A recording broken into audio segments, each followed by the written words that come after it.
Motto by Langston Hughes. I play it cool, I dig all jive, that's the reason I stay alive. My motto, as I live and learn, is dig and be dug in return.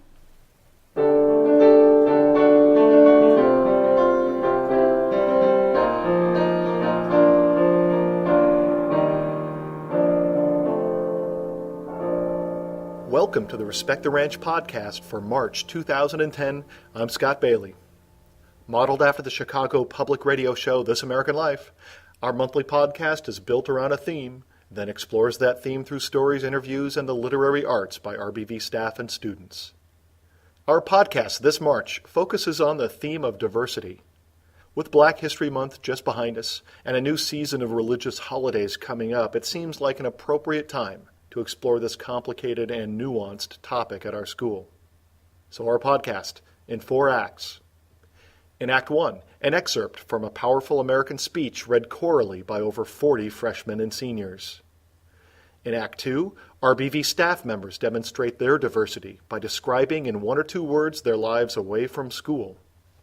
In Act 3, our first student-produced interview with 4 RBV seniors about racial and economic diversity at Rancho. And finally, Act 4, a poem by Langston Hughes, read by an RBV history teacher. All this to come on our Respect the Ranch podcast for March 2010.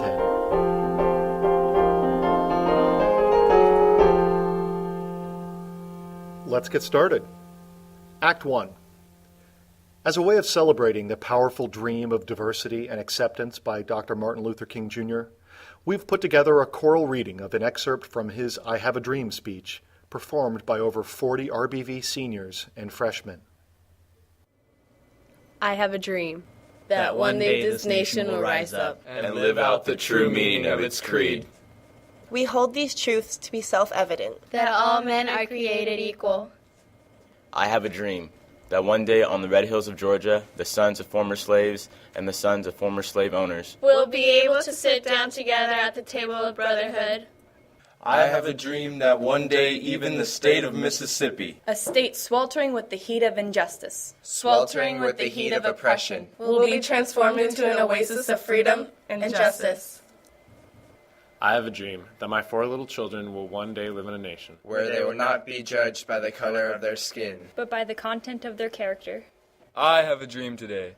I have a dream that one day, down in Alabama, with its vicious racist, with its governor having his lips dripping with the words of interposition and nullification. One day, right there in Alabama, little black boys and black girls will be able to join hands with white boys and white girls. as sisters and brothers. I have a dream today. I have a dream that one day every valley shall be exalted and every hill and mountain shall be made low. the rough places will be made plain, and the crooked places will be made straight. And all the glory of the Lord shall be revealed, and all flesh shall see it together. This is our hope, and this is the faith that I go back to the South with. With this faith, we will be able to hew out of the mountain of despair a stone of hope. With this faith, we will be able to transform the jangling discords of our nation into a beautiful symphony of brotherhood. With this faith, we will be able to work together, to pray together, to struggle together, to go to jail together, to stand up for freedom together, knowing that we will be free one day. And this will be the day. This will be the day when all of God's children will be able to sing with new meaning.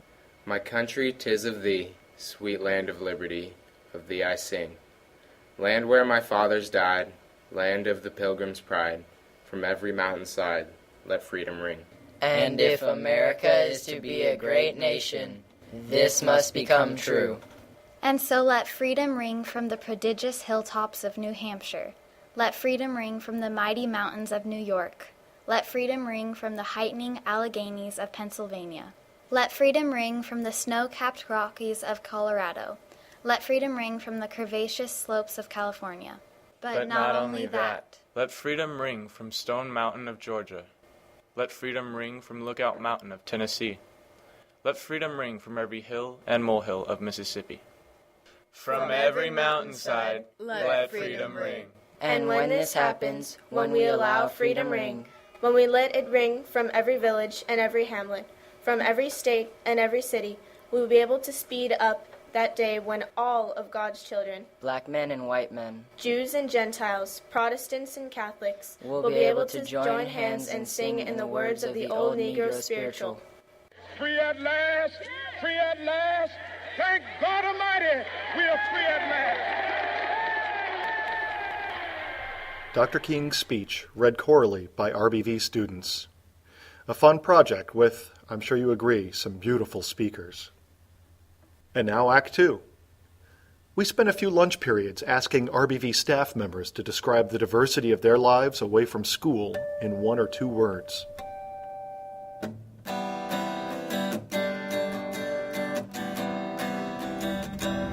Hi, my name is Michelle, and one word that describes my life away from school is fun. Hi, my name is Nick, and one word to describe my life away from school is privacy. Hi, my name is Sue, and one word to describe my life away from school is calm. Hi, my name is Keith, and one word to describe my life away from school is globalized. My name is Carl, and one word to describe my life away from school is lazy. Okay, my name is Mike, and one word to describe my life away from school is hectic. Hi, my name is Kelly, and one word to describe my life away from school is frazzled. Hi, my name is Trish, and one way to describe my life away from school is spectacular. Hi, my name is JB, and in one word to describe my life away from school is busy. Hi, my name is Sue, and one word to describe my life away from school is obsessed. Hi, my name is Ron, and one word to describe my life away from school is... My name is Mike. One word to describe my life away from school is yard work. Hi, my name is Steve, and one word to describe my life away from school is family. Hi, my name is Joe, and one word to describe my life away from school is chaotic. Hi, my name is Jill, and one word to describe my life away from school is 2-year-old. Hi, my name is Ronette, and one word to describe my life away from school is relaxing. Hi, my name is Erica, and one word to describe my life away from school is utter chaos. Hi, my name is Tay, and one word to describe my life away from school is eclectic. My name is Steve, and one word to describe my life away from school is kid-rific. Hola, my name is Lupe, and one word to describe my life away from school is the beach. Hi, my name's Sharon, and one word to describe my life away from school is blessed. Hi, my name is Eileen, and one word to describe my life away from Rancho is busy. Hi, my name is Carlos, and one word to describe my life away from school is drafting. Hi, my name is Tim, and one word to describe my life away from school is chaotic. Hi, my name is Mark, and one word to describe my life away from school is bump. Hi, my name is Jenna, and one word to describe my life away from school is wedding. Hi, my name is Lisa, and one word to describe my life away from school is fun-filled. Hi, my name is Jerem, and one word to describe my life away from school is relaxed. Hi, my name is Shay, and one word to describe my life away from school is curry. Hi, my name is Christina, and one word to describe my life away from school is adventurous. Hi, my name is Sherry, and one word to describe my life away from school is therapeutic. Hi, my name is Mark, and the one word to describe my life away from school is Ohana. Hi, my name is Tom, and one word to describe my life away from school is nonfiction. Hi, my name is Ron, and one word to describe my life away from school is excellent. Hi, my name is Aaron, and one word to describe my life away from school is insanity. Hi, my name is Renee, and one word to describe my life away from school is new experiences. Hi, my name is Varda, and one word to describe my life away from school is non-existent. Hi, my name is Linda, and my one word to describe my life away from school is triste. Hi, my name is Tim, and one word to describe my life away from school is soccer. Hi, my name is Heather, and one word to describe my life away from school is energetic. Hi, my name is Shelly, and one word to describe my life away from school is grandkids. Hi, my name is Amy, and one word to describe my life away from school is bare feet. Hi, my name is Donna, and one word to describe my life away from school is serendipity. RBV staff members with a peek into their lives away from school.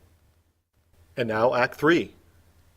In our very first student-produced piece, RBV senior Marissa Scott interviews 4 Rancho student leaders about diversity.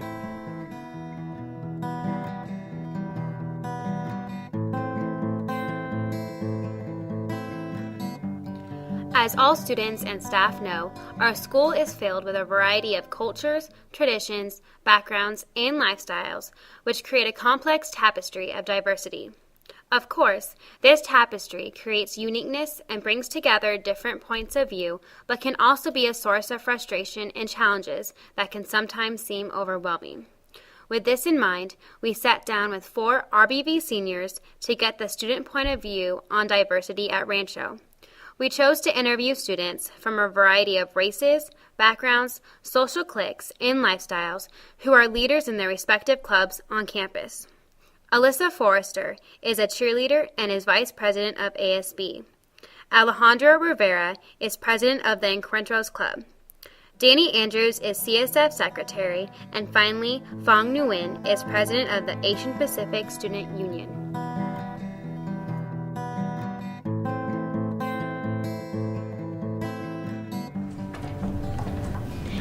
Well, first and foremost, I just want to thank you guys again for coming here and doing this. First off, let's just start. We're going to go around a circle and just say your first name and your last name. Daniel Andrews, trumpet section leader and secretary for CSF. Fong Nguyen, I'm president of APSU, Asian Pacific Student Union. Alejandro Rivera, president of Encuentros and member of Avid Club. Alyssa Forrester, senior class president and member of cheer team. So how are you guys doing today? Great. Good. How do your days go? Pretty good? Pretty good. Tiring. So let's talk about our clubs, because I know we're pretty much all of us are involved with clubs. Does anyone want to open up the floor first and talk about their clubs? I know like we have some presidents here and then secretary and obviously ASB. Well, I'm president of Asian Pacific Student Union. It's like a club we just created this year. It's to promote diversity and to like kind of show the spirit in like our culture and stuff, and to really like bring the Asian community together. Okay, and then can anyone else besides Asians come to this club? Yes, of course, anyone can come. I'm the president of Encuentros Club. It's a club that focuses on Latino students here at Rancho and focusing on like trying to further their education through joining clubs and getting involved in school organizations. Do you have any thoughts on your clubs, Danny? CSF is a very popular club, I would say. That we mostly do volunteer services. It's a scholarship program that offers not only community service, but it also raises money to provide scholarships for graduating seniors, which I think is actually really cool. What about you, Alyssa?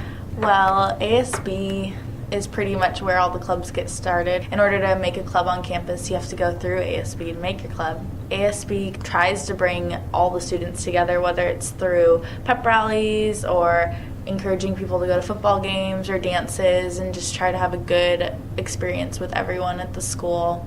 And do you feel like those last 3 years you've been able to get a lot of the students on campus together for these events that you were talking about? I think that it was hard for me to get involved, even because once you get into high school, it's like hard to get involved. You're scared, don't know anyone, but once you get involved, it's so fun. And once someone's involved, it's easier to get other people involved. My first question for you, Fong, is what does diversity mean to you?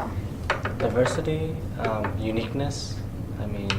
Diversity to me means like everyone's just different in their own way, personality, religion, race, and all sorts of things. And it's a great thing. I like diversity. Diversity to me means variety, where no two things are exactly the same. You have different opportunities or new experiences are presented because of a variety of cultures or races or activities or anything. And I feel like diversity keeps things interesting, and it kind of leads to change and new experiences, new ideas, and it actually helps. I believe that it helps society to prosper and do well. I believe that diversity means that we have varying points of views, and two people from different cultures and different backgrounds could look at the same thing and then have different points of views. If everybody took into consideration different points of views, I believe that in diversity, it's the idea that we all have like a different point of view considering a certain one subject, and I believe that through this we could be better people overall. Do you feel that there are many problems regarding racial issues here? I do, actually. Well, it depends on what you define as problem or issues, because in my opinion, well, when I think of diversity, I think of tolerance, acceptance of different cultures or different beliefs, styles, traditions, anything. And do I feel that everyone is accepting or tolerant of all of that? No. It seems like as far as diversity goes, racially especially, we are segregated. I feel like you'll have your Hispanics in one corner, your African Americans in another corner, your Asians in a completely different area, and then the Caucasians or European descent in their own little area. And it's like throughout the school, I believe that not really everyone is willing to intermingle or mix with different cultures I've seen. Now, you did mention the whole where we pretty much are segregated no matter what. Like, do you think that could ever change, or do you think just because of the past and history that it's kind of set in a lot of people's minds, and so it's never going to be able to change? Well, I'm never going to say never. I do believe that tolerance can be achieved. It's just going to be a really difficult road that we will eventually surpass, I believe, because, I mean, as Danny was saying, just 50 years ago we did have segregated schools. We had not just schools, we had everything was segregated here in the United States. The whole world has suffered from like intolerance and discrimination. From looking back on the past, do you feel that there has been a continued change? Because, you know, you mentioned a lot of like stuff in history that we've, learned about in history class. So do you feel that from those events taking place that our world has gradually grown to this tolerance of diverse communities? I do believe that it has, like, in fact, grown. It's not grown as fast as as most of us would wish it would have grown. It has grown, but that's the positive aspect. It has grown and it has matured enough to like be more tolerant on other people and other people's views and cultures. And as long as people become more tolerant and become more accepting, we will surpass like those challenges and obstacles. I believe that the problem is still going to continue into the future, and I know for a fact that it's not going to truly just disappear. During my freshman year, April of 2007, I believe, that there was a Virginia Tech massacre, and the killer happens to be an Asian male. And once people got the news that it was an Asian male, then people just started treating Asians like second-class citizens.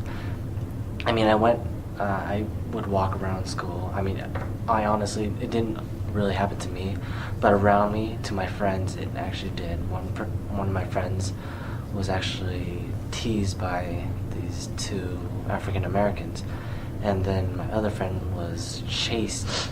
These problems they're not gonna go away anytime soon, but I know that we're making great progress. What do you think allows for a person to be tolerant of other ethnicities? Well, they just have to be able to learn more about the other person's culture. I mean, you just gotta know about them and about their background. So do you feel that if students were taught in school that diversity is a great thing, do you think many racial problems would disappear? Well, yes, but it's never going to be as simple as that. I mean, you have to go through several steps. Personally, I disagree that because honestly I believe that diversity already is something that is a bit stressed, especially by the staff, or at least it has been more often, to get acclimated into different activities, talk to different people. That's why we have Breaking Down the Walls, which I think is a fantastic program. So great. Yeah, I loved it. I went to it twice. But I don't, like he said, like Fong said, it's not that simple. And honestly, I believe it's not really the stuff that's in school that is actually taught by teachers, that's actually taught by teachers and promoted, that will help people that will really, really help people to change and become more accepting. It's based on the experiences that they have between students' peers. and also what's taught at home. And if students are influenced by their parents and their beliefs, it's very, very hard to break down that type of foundation. And especially with the experiences that some people go through in school or outside of, like, in the community, then it's not so simple as something that teachers can just say, oh, well, make sure you love one another and make sure diversity is in your hearts and accept everyone because we're all good people. No. I completely agree with Danny. Completely. Like, you took the words out of my mouth. I definitely think that when you grow up in a household with tolerance or no tolerance for different ethnicities, that it changes it molds your point of view for your future. And if it's done right at the beginning and you're raised with tolerance, then that's great. Like, that just changed the community right there. One person changed a big group of friends, because once you have one person in a group of friends that is accepting towards people, your friends see that. I do agree with all of you guys, because off the original question, like if it was taught in school, I do believe that it would have a great effect. It just depends where in school. You can't go ahead and teach it in high school or in college because people already have set point of views. There you go. And you have to get them at an early age when their mind is still developing and they're still learning the rights and the wrongs, and when they're still innocent. Can you guys think of any racial problems here on campus? Honestly, I think there's like a lot of racial problems in this school. If you just take a stroll around the school during lunchtime, you'll see so many like groups and cliques just everywhere. I mean, there's probably like a few diverse groups, but there's always just those cliques, and they are in those cliques for a reason, right? Personally, one of my major problems is, and it's not too much that we can do about it, it's more of an environmental thing that has just been growing up with society, but it's actually the classes for me as far as between honors and non-honors. You tend to notice that, or at least in my classes, I'm not too sure of every single class, but since I've been growing up, when I take honors classes, I tend to notice more of a European and an Asian descent as the majority. It seems like there are very few Hispanics and African Americans that are in the classes, and because of this, other than health, which was actually online, so I never really saw it, but other than that and maybe my band class, I really haven't taken any regular classes, but from what I hear, it tends to be more of a Hispanic and an African American population in each classroom. Mm-hmm. And I honestly believe that contributes to the segregation, because it then creates some type of, oh, well, I'm better than you. I try to speak as properly as I can and use the English language because I value it. Mm-hmm. I value it. And because of that, several times, and even by my own family members who live in New York City, in Brooklyn, they have told me, you are the whitest black person I have ever known. And though they may be joking, it really, really hurts that people would assume that just because I speak properly that I am considered white. And that really hurts that people would assume that, oh, well, apparently in order to be intelligent, then you have to be considered white. Why is it that those stereotypes are made? And I think part of that problem is because of the general population, or that tends to be inside of the classrooms between honors and non-honors. Yes. I think that these stereotypes of Asians are smart, white people think they're better than everyone, I think all that is here right now, and it's not really going anywhere, but like in all of our minds, I think that this group of people right here is really accepting to different cultures, and we kind of understand everyone's stories. But in the back of our heads, we all, if someone said, oh, like Asian, what's the first word that comes to mind? Like, we all have that in our head, but I think that it's so simple, like, to overcome that if you're willing to accept and you're willing to open your eyes. And even if that's in the back of your mind, as long as you're moving forward and trying to accept it, and other people are doing that also, I think that it can move forward.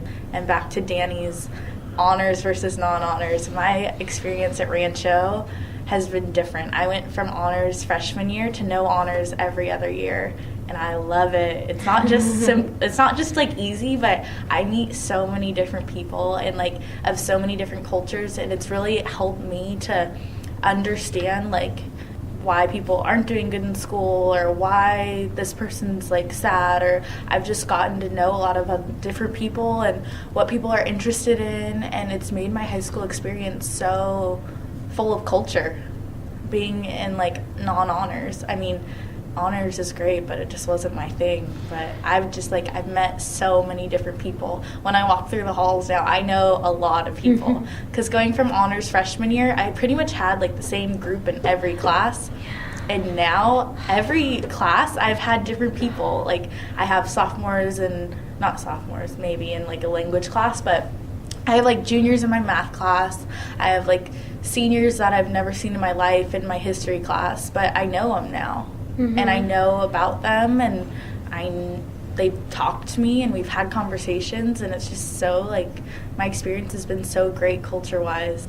Yeah, I definitely don't have that experience. Or me. And I based on what you're saying, it's like I wish I did. Yeah. Because, and don't get me wrong, I love honors as far as I love presenting myself with a challenge, taking advantage of all the knowledge that I possibly can while that's offered at Rancho. IB especially, you're right, Alyssa. It's as far as you see in honors, you see the same people. I'm in a lot of Danny's classes, and then it's just like three people, like three or four African Americans and Hispanics, versus in my history class there's like 39 people. Yeah.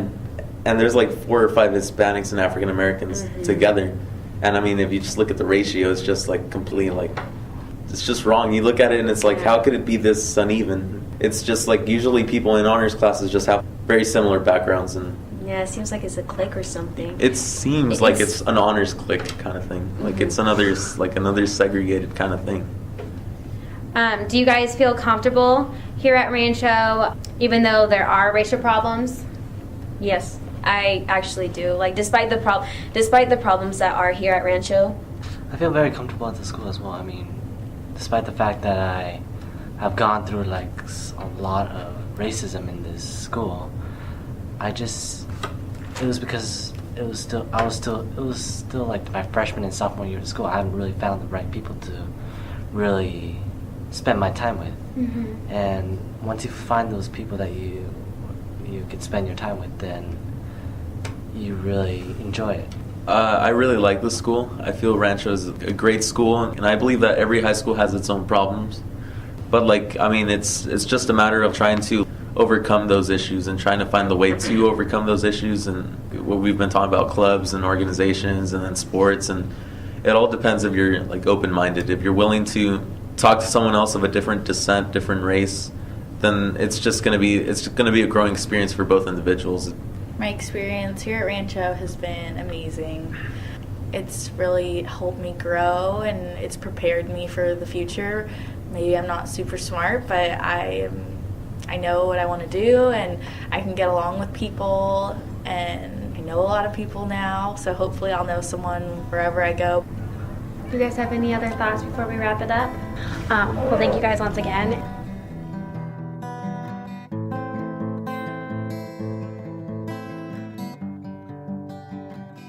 RBV senior and podcast journalist Marissa Scott and her interview with RBV club officers about diversity. And finally, Act 4.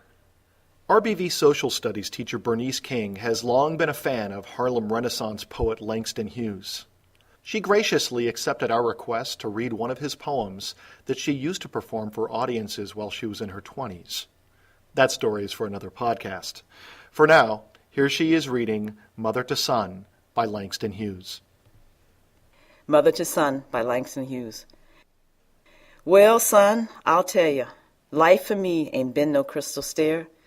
It's had tacks in it and splendors and boards torn up and places with no carpet on the floor. Bare. But all the time, eyes have been climbing on and reaching landings and turning corners and sometimes going in the dark, where there ain't been no light. So, boy, Don't you turn back. Don't you sit down on those steps, 'cause you finds it kind of hard. Don't you fall now, for eyes are still going, honey. Eyes are still climbing. And life for me ain't been no crystal stair. Rancho history teacher Bernice King reading the poem Mother to Son by Langston Hughes. And that does it for our March 2010 Respect the Ranch podcast. Thanks again to RBV students and staff and teacher Bernice King for participating.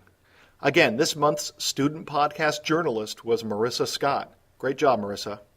Our original music was created by RBV teacher Nick Wheat and RBV junior Stephen Gomez and alumni Nick Shoup, Tyler Estabrook, and Brian Swoboda. April's podcast theme will be built around the power of taking risks with even more student-produced pieces. We do need your help, so please send us feedback, give us leads on powerful stories, or contribute in any way you can. You can email our team at rtrpodcast@gmail.com. That's rtrpodcast, one word, @gmail.com. Or come to room 227 Wednesdays after school for our podcast meetings. So until April, I'm Scott Bailey thanking you for listening to the Respect the Ranch podcast from Rancho Buena Vista High School.